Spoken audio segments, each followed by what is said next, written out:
a native Indian, partly.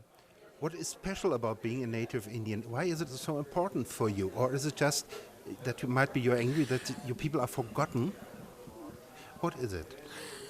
What is really important for me is that it's a spiritual thing with us. We feel, Indians feel like, and no offense or anything like this, but we feel like everybody came over for dinner and they never left.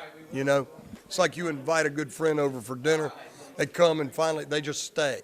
You know what I mean?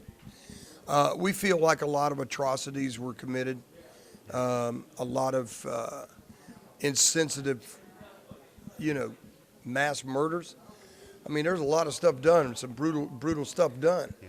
And when Indians reacted in a brutal way, then all of a sudden we were labeled savages, Well, for me, it's important to me to hold on to that heritage, Yeah.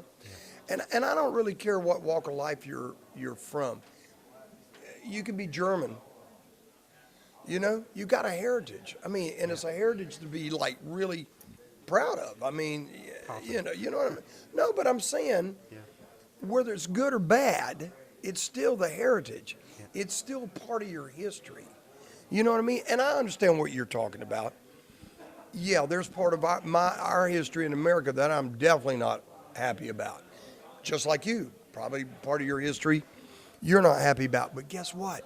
Can't get rid of it. I mean, you can't go back and undo what's done. What you can do is try to be a part of something that can stop it from ever happening again. You know what I mean? Yeah. And that is really important to me. I might not agree, just like somebody might not agree with me the way I live my life. I might not agree with somebody the way they live their life, but it's their life. I got nothing to say about that.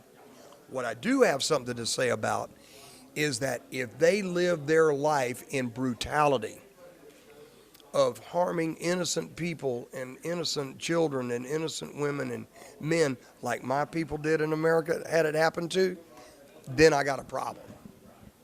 I do. I have a real problem with that. And so for me, I wonder sometimes, where did men go? When you're raised as a man, I was raised as a man. And I've been around women that were raised as women, In my country, it's almost like men are not even men anymore.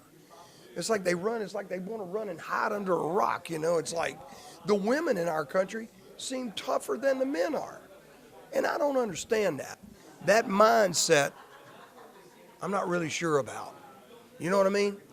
I can jump on a horse with no saddle, no bridle, no nothing, and ride like a son of a bitch. If I fall off and get hurt, hey, I did it. You know what I mean? Yeah. I see people today that wouldn't even go near a horse and try that. Oh, no, I'm scared of it. Why are you afraid of it? It's just a thing. I just don't get the mindset what happened to people standing up and being tough. Be tough. You know what I mean? People that came over into our new world, they were tough. They survived. It's all about survival. I don't understand. I'll never understand this new way of life. And maybe time has passed me by. Maybe this is the new way of life now. You know what I mean? Maybe somebody looking at me in this camera right now is going to go, to hell with that old man, But I got a news for you. They can say that, but I've lived probably 5 lifetimes to their one. And I've seen more and done more in my life because I wanted to, because I had the energy to go out and do it. Every time I've been to Europe, I want to get out and see everything. I want to see it all. Life's too short. You know what I mean? You're here today, gone tomorrow. And so I'm 62 years old right now. But when I hit the stage, I feel like I'm 17. I act like I'm 17. And I just, what, my thing is heartfelt for everybody. I might not understand you, but I'll take the time to try to understand you. You know what I mean? Yeah. And you and I can shake hands and give each other a hug and pat each other on the back and say, hey, let's make it better for the next generation, you know? That's what we really need to do.